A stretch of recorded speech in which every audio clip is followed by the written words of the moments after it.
Hey there, it's Andrea Goodsaid, and in this video I'm going to attempt to do the custom domain mapping inside of Empower Network. Um, it really depends a lot on where it is that you've registered your domain, so that's called the registrar. Every registrar allows you to do different things with your domain. So not all registrars are created equal, I guess is the way to kind of think about that. Anyway, you're going to log into your Empower Network account. You're going to click on the drop down near your name and click view and edit your blog. It'll reload once, I think, and once you get to the front of your blog and you see this little plus mark, you might have to wait a second and click on that little plus mark. This is the blog that's in here. You can actually have multiple blogs in here, so you can add blogs as you go along. But right now, so you would click here to add a new one. Right now we're using this one, and we're going to do a custom domain mapped to this so that when mydomain.com gets typed into a browser, your visitor gets taken directly to the front of your Empower blog. So that's what we're doing now. So the first thing we're going to do is we're going to put the domain name in here.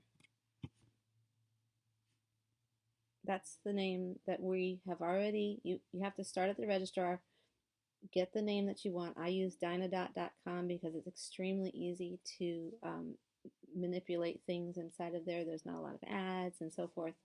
Wherever it is that you decide to get a domain, just make sure that they have customer support where you can call them and ask them about CNAME and ANAME, what's called name servers. So you're going to actually have them change, you're going to actually change, if you can figure out how to do it, the CNAME record that goes to your DNS, which is domain name server.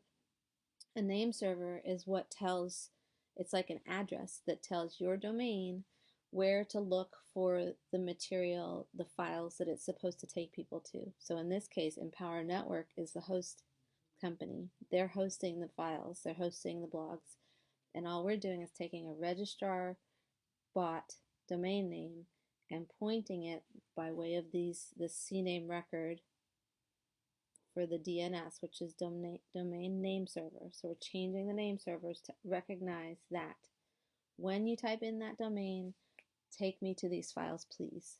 That's what we're accomplishing. So the first thing you do is you buy the domain, because if you put one in here that somebody already else owns, you cannot manage the domain name server. So you buy the domain, know that you own it. It says it's available because it is inside of the Empower Network space. And we're going to click next. Okay, now the next part has to happen at the registrar side. So you have to go wherever you registered your domain. In this case, this one was registered at HostGator, and I'm going to have to figure out how to do it, or Kay is going to have to go figure out how to do that. But anyway, the point is that you want to be changing the where it's going to look for its information, so the place where its files are supposed to live. You're going to change, it's called CNAME data, and you're going to change it to whatever your subdomain is. So whatever your username login is generally, unless you're using one of your added blogs, in which case you've chosen a new one. For a subdomain, it means this part right before the dot. Online strategies that work.empowernetwork.com, and possibly that trailing dot needs to happen. So it really depends on the registrar. It totally depends on the registrar. So there's no way to like make this a blanket training. You have to go to your registrar and either get on support, connect support to support and ask them to do it, or have them walk you through it. But all it has to happen is this.